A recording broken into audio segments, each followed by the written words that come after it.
Hello, everyone. Welcome back to the Pro Football Historian channel. I am your host, Flynn Gibbon, and we are going to be talking about the Atlanta Falcons and what happened the past year in 2021, as well as looking to the future and who they possibly might take in the draft and where their needs are currently and what probably their needs are going to be when free agency hits. First, they played the Eagles, a game where you're like, okay, on paper before the year, you could say these are like 3 to 6 win teams. Ultimately, they both achieved past that record-wise. I don't know if their play necessarily did, but Atlanta came in this game, home game, and just got destroyed by the Eagles. It was mostly, the interior offensive line just got dominated by Hargraves, and they just couldn't do anything offensively. Just a lot of pressure on Matt Ryan, and then offensively for the Eagles, they did enough. Made some plays in the second half, especially came out with the victory. They were up 15-6 at half. And Eagles continued to dominate and shut them out in the second half. So it was a bad start for Atlanta going in the year. Like, wow, this team might be worse than even 3 to 6 wins. But they turned it around somewhat. Not necessarily this game. They were a little bit more competitive. It was really the fourth quarter with the Mike Edwards pick six. The two of them, two pick sixes in this game, and it just unraveled from there. Other than that, they didn't really they couldn't stop the Bucks offense either. So just bad on both sides of the ball. Kind of 2 games in a row where it wasn't very good. And they play the Giants. Giants really expected to win this game, and they allowed Atlanta to come back, and that's what it was. And then Matt Ryan played a pretty good game. Did he get sacked 3 times? But it's the game the Giants probably should have won. And ultimately, they allowed Atlanta to take this game in the last few minutes. Well, really, you could say very last second of the game. But I guess a solid win for Atlanta at this point. And the Giants didn't have a win, I'm pretty sure, at this point, and they beat them. And if you look at the draft, that's pretty much we're deciding who has the eighth pick and who has the seventh. Well, I shouldn't really say that. The seventh's the Bears pick, but either way, it really affected the draft and where they were picking. In this game, I guess Atlanta has shots in this game. I didn't think Atlanta was a better team, but ultimately at home they lost a close game to Washington, where Washington, very late in the game, took the lead and held on the very last minute. Again, the game where I don't feel like they protected Matt Ryan that too. Pressure-wise, he probably got hit a lot and stuff, but only 1 sack, and he did throw 4 touchdowns on Matt Ryan, so probably the best game of the year. Heineke did pretty good as well. And, Atlanta has a lot of problems on defense. It's really Grady Jarrett and your corner, A.J. Terrell. And offensively, they had Matt Ryan and, they had Calvin Ridley's at points this year, and I know today just broke, and he's going to be spending on next year. Getting late into that later, but Kyle Pitts had a nice season, and then they had okay tackle play at times, and not much else. And obviously, Cordell Patterson broke out this year in terms of running back. Atlanta, this game, they kind of dominated this game, honestly. The Jets could win this game because they had, a pretty big defensive line. Maybe they could take over Atlanta's, but it did not happen. Atlanta really played better most of this game, and the Jets, they tried to do something late, but it ultimately didn't matter. And Matt Ryan again, another solid game. Eventually, would not be. The second half of the year was not great for Atlanta's offense. They had a bye week, and then they played the Dolphins. They, in case you're gonna say, sneaked out with the victory here. on a last-second field goal. Again, two with the two interceptions. Matt Ryan he had a good game. Wasn't great, and Atlanta at this point still didn't have a great attack on the ground. I mean, they had a decent game with Cordell Patterson against the Bucks, but he would start to break out a little bit more, in terms of the middle of the year. And this game, even though at the time I thought Carolina was a better team, ultimately that wouldn't turn out to be. I think the Carolina offense just was so bad for most of the year. And in this game, they really just kicked a lot of field goals, and Atlanta's offense didn't do too much. And they did, the two interceptions really hurt them. 3 sacks. Couldn't really run the ball. Didn't really have a lot of time. They didn't have the ball, I guess, a lot. That's what you could say. A lot of rushing attempts from Carolina. And that's how this game played out. Had chances to win, but ultimately Carolina would come up on top. They then played New Orleans. He would actually surprise and come out with a victory here. Really dominated the game. They just seemed to finally put it together at the end of the game, but was a little too late. And Aaron played a pretty good game. He threw that. Pretty sure they actually, they lost the lead at one point and then had to retake it. Cordell Patterson had a pretty good play, and Matt Ryan, you could say a good throw too. And you could say 6 catches for 64-yarder for Cordell Patterson. Again, couldn't do anything running the ball. And this is what this offense is based off. It's based off the run. They just have the personnel to do it this year, and maybe they can do it next year. But Matt Ryan's still playing fairly well at this point of the year. Trevor Sibbing looks okay stat-wise. Really, a lot of it was just late in the game. But, he did pull through. The defense just ultimately didn't get the last stop. And they played Dallas, and Dallas absolutely dominated the game. Not much to say. 2 interceptions. Josh Rosen threw a pick. And the Cowboys, had backups later in the game. Can't say too much about that game other than Dallas dominated. And they got dominated again the following week on a Thursday night game against rookie Mac Jones and the Patriots, and he did throw an interception. But ultimately, the Falcons offense was really bad. Couldn't do anything, and they had multiple backup quarterbacks at the end of the game who both threw picks. I think they might have both been pick sixes, if I'm not mistaken. No, just one was.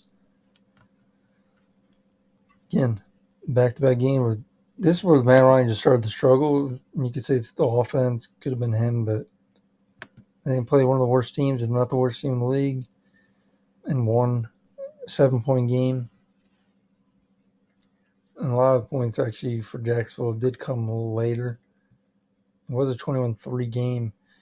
Atlanta kind of allowed the team to come back, but eventually held on, kind of like the Saints game.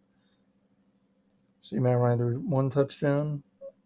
Trevor Lawrence threw 1 touchdown. You could, for the rest of the year, they didn't throw many touchdowns for both those quarterbacks. Going to the next game. This is Tampa Bay. Pretty sure. This was not good. They had a pick six before the half that Tom Brady threw. Marlon Davidson, 3-yard pick six, one of the shortest pick sixes, if not the shortest, against Brady in his career. And Atlanta put a fight, I guess you could say, and really just were allowed back in the game with that pick six before half. But again, not too much going well with them. Offensively, no touchdowns, 5 sacks. They had some success running the ball, but that was really it. Going to the Carolina game, a game they won against team before in the year. In the middle of the year, they actually, they lost, so they split the series. And it goes, really, the pick, I don't know when it was. I can't even through. I think it was like second quarter. Yeah, this pick six by Michael Walker was a big play in the game. 7-7, and that happened, and Atlanta just held on. Carolina was not too far behind, but when they got down 15, it was kind of over. And Matt Ryan threw one touchdown, no picks. He then would start to struggle against some better teams. Get the San Francisco game, didn't do much. Matt Ryan threw a touchdown, no picks. But they couldn't run the ball, and the 49ers basically did what they wanted to. Jeff Wilson had 110 yards. And then they played Detroit. A game I actually thought Detroit could win this game. But I knew that at least we could compete because I don't think the talent level was that big of a difference right now going into that game. You had Tim Boyle playing. Jared Goff plays, he might win this game. Matt Ryan, solid game, but again, they just couldn't stay on the field. They couldn't play to their identity. Well, the Lions, they don't have really the personnel either, but they can have a little bit more.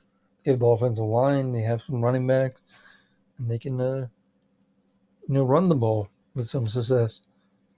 Well, Atlanta, it just depends the team. And Cordell Patterson, at least he's a good receiver out of the backfield, but it's hard when your offensive line isn't getting any push and you got a former wide receiver in the backfield trying to go through some holes that aren't there. It seems surprising that Atlanta did intercept Josh Allen 3 times. Like if you look at the statistics, Josh Allen looked pretty bad in the snow, but had a lot of running success. And Josh Allen did have 2 rushing touchdowns with Singletary. And Matt Ryan sacked 5 times. Couldn't do much. Couldn't really run the ball either. It's another game with little running success. Even though Patterson had a really good year, it just didn't always show in the rushing stats. A lot of it comes out of the backfield and receiving. But a lot of hit and miss games, you could say. And then this game, had nothing to play for. Saints did. Saints won it. I know Taysom Hill got hurt and Trevor Simeon went in. And then Matt Ryan threw pick near the right sideline. I can just remember, Debo picked it all one hand, I believe. And that was kind of Atlanta's season. A lot of rushing yards they gave up. And again, couldn't just stay on the field. Big issue. And then they had to throw a ton. And Matt Ryan at this point, with the offensive line and the weapons that they don't necessarily have, was the reason why they went 7-10. And I think they were a little lucky to get 7-10. I think the record's a little more, or doesn't, it's inaccurate in showing what the talent level of this team is. If you only got 2 solid or good defensive players and you got a lot of holes on offense, and you got a quality quarterback, top half in the league, you'd say top 16, but he's not the MVP and he doesn't have the weapons like he used to. Either way, we'll go into the stats really quick and then go into the future of this team. So rushing wise, no one even hit over 620 yards. If you look at the rushing touchdowns, what is that? It's 11 rushing touchdowns all year. Yards per carry, none of them. We had one guy over 5, and it was Quandre Ellison, and that's on 21 carries. I actually liked him coming out of college, but drafted late, and he hasn't really got the opportunity. And I don't think he's much of a special teamer, but so that hurts his stock if he can't start. They haven't really allowed him to start. They got Foyer, or some people, I've heard it pronounced different ways, Foyer or Foyer-Sod, Luakon, but Luakon's a pretty good player. Gets a lot of tackles, almost at 200. I think he led the league. I shouldn't say. When I say Gray J and AJ Terrell, they do have a Luakon. I don't, he's a good player. I don't know if he's much more than that. He can do pretty much everything. Great tackler. He's just not he's not much more than like maybe a once in a while Pro Bowler. And yeah, other than that, I don't really have a lot. So didn't really forget the passing stat. Matt Ryan played every game. Quarterback rating, a little bit below average, you can even say at this point. A lot of quarterbacks getting a little under 95.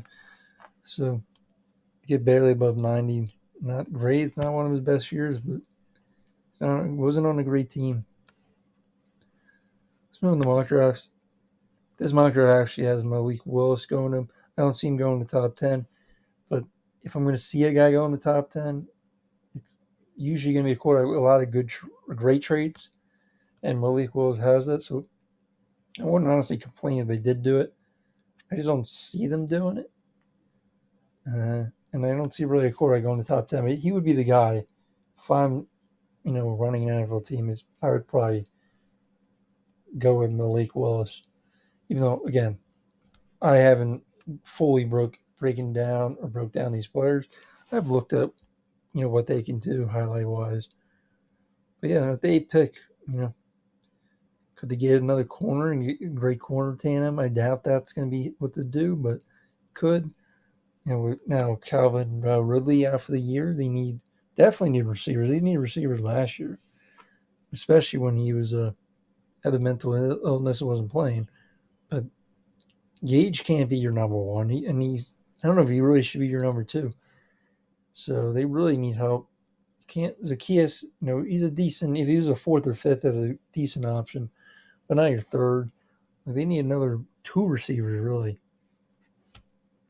And I think they also could go offensive line, but Argo Giants or some other team, Panthers, Texans, Jags, they're going to draft some linemen. So you don't know. I really like three of the linemen. I like Cross. I like Evan Neal, and I really like the other guy. I'm trying to think his name. I'm sure I can find him here. Eakin. I'm trying to think his last name. I don't know why I'm blanking on it. Oh, they don't have him in this. Who I'm talking about? Another good run blocking offensive lineman. Either way, any of these offensive line would be a really good pick for them. Oh, he was the first pick. That's why. Iwanu, whatever. So, will they all be there though? They could all be taken by then. Even this draft, they're all going by 5. And I know the Penning. I seen him here. Sorry, I don't know these. Again, I'm just getting used to these. But Trevor Penning, he's, he might shoot up the draft board. I don't know if he's going to shoot up all the way up in the top 10, but he's another guy where maybe he goes where Atlanta is going right now. Other than that, look, they have tight end. Maybe they help Grady Jarrett out. I've heard rumors they might even trade Grady Jarrett or something like that. Really, anything on defense, I wouldn't complain about. I think you have a decent linebacker already, so I don't know if you need another. So I believe that's it. I'm going to be discussing this video. It's going to be really hard to tell you when my next video will be. I got a new job. I'm working NFL films, so again, the schedule is going to be hard. I'm going to try to do at least one or two of these videos a week. Just try to get them done before, the draft. Got about, a month. I mean, kind of like a month and a half, 2 months almost. So, thanks for watching and have a great day.